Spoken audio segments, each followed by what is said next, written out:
Hello everybody, this is Diane, Antinatalist, and I've got a couple of articles of interest for the child-free and the antinatalist community. This particular article came out today. A Mccandless police officer is suing the town. Former chief and a lieutenant alleging discrimination, sexual harassment, and retaliation.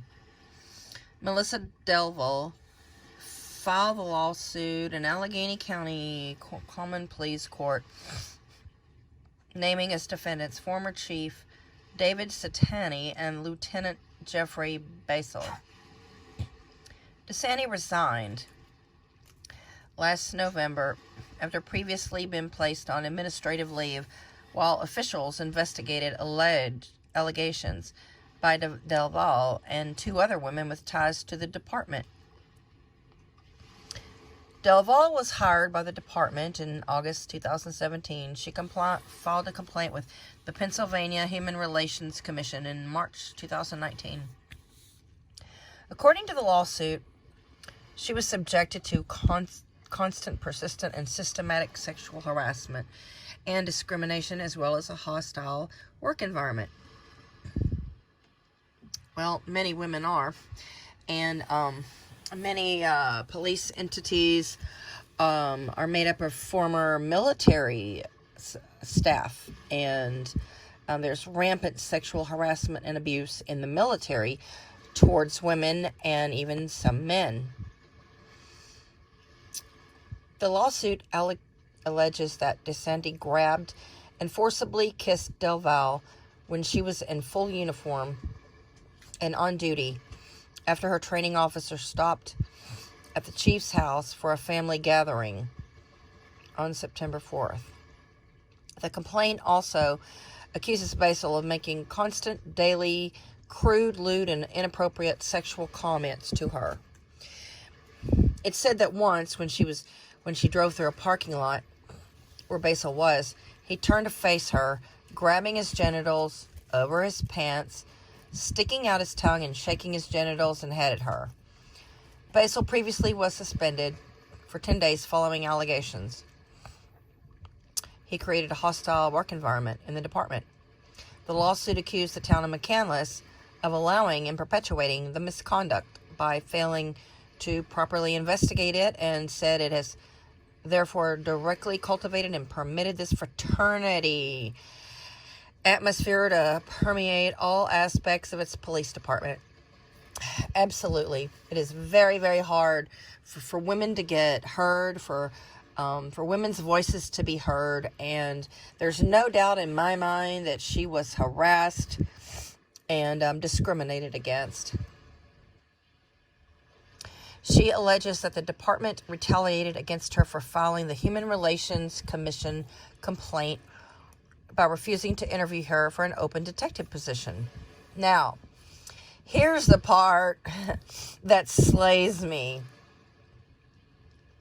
It also claims that when Delval became pregnant and asked the department for accommodations after she was involved in a physical altercation with a suspect, that town manager Robert T. Grimm told her that the department did not have any light-duty positions.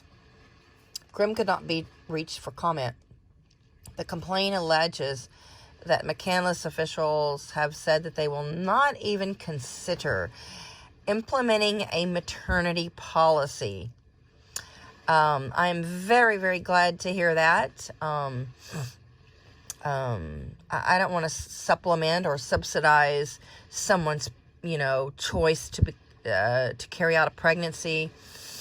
And the way I look at it, the dude that impregnated her and who had his orgasm, let him be the one to support her for the duration of her pregnancy, not the township.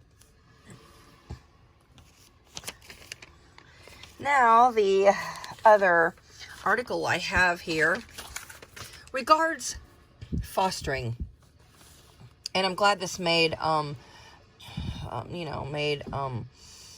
the newspaper. Finding foster or permanent families for the more than 13,000 children in Pennsylvania who need a home might seem like an insurmountable task. But members of Allison Park Church in Hampton believe finding homes for those kids is an opportunity to put their faith in action, one child at a time.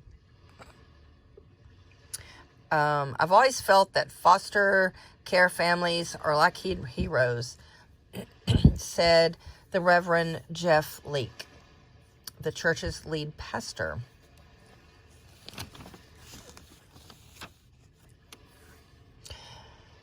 Between 13,000 and 15,000 kids in Pennsylvania in foster care await adoption. There are many children waiting for families in our area.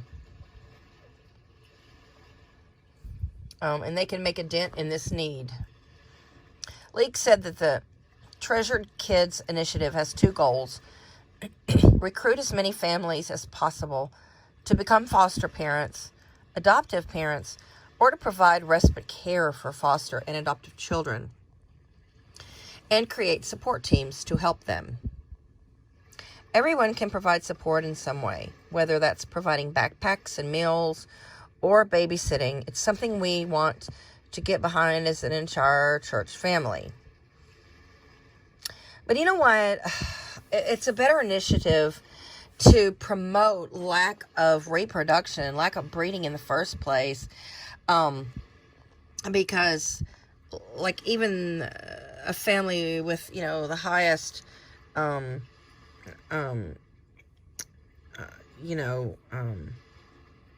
highest degree of support, or the most educated parents, or the parents who are the most willing to take care of their child, could even die in a car accident, or the family could die with COVID, or the family, a mother and father could actually get cancer within a couple of years of each other, leaving the children orphans.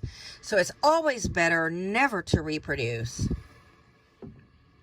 And secondly, the church should be supporting reproductive programs that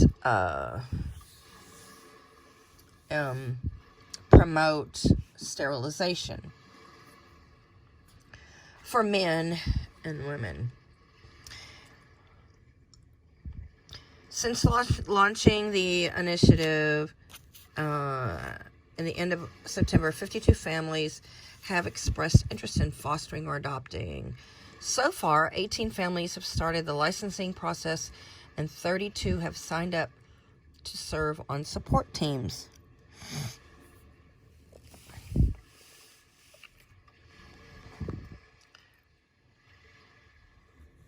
Their goal is to see a day when there are more families waiting for children than children waiting for families. Cedar Wall said that his long-term goal for the initiative is to see other churches participate in adoption ministries. And that is a very good thing, to promote homes for those who are already in existence, instead of putting energy into creating more lives. And, it might seem, at face value to look to the child-free community to help out with fostering or adopted children, but all of the child-free people that I know of are taking care of pets, both dogs and cats. And many of those pets were released from homes of parents due to new baby. There's even a Facebook group regarding pets given up due to new baby. So can't depend on the child free, because they're busy taking care of animals that biological parents give up, because they're overwhelmed and because they bit off more than they can chew. So anyway, that's my video for today, and Please subscribe, like, and share.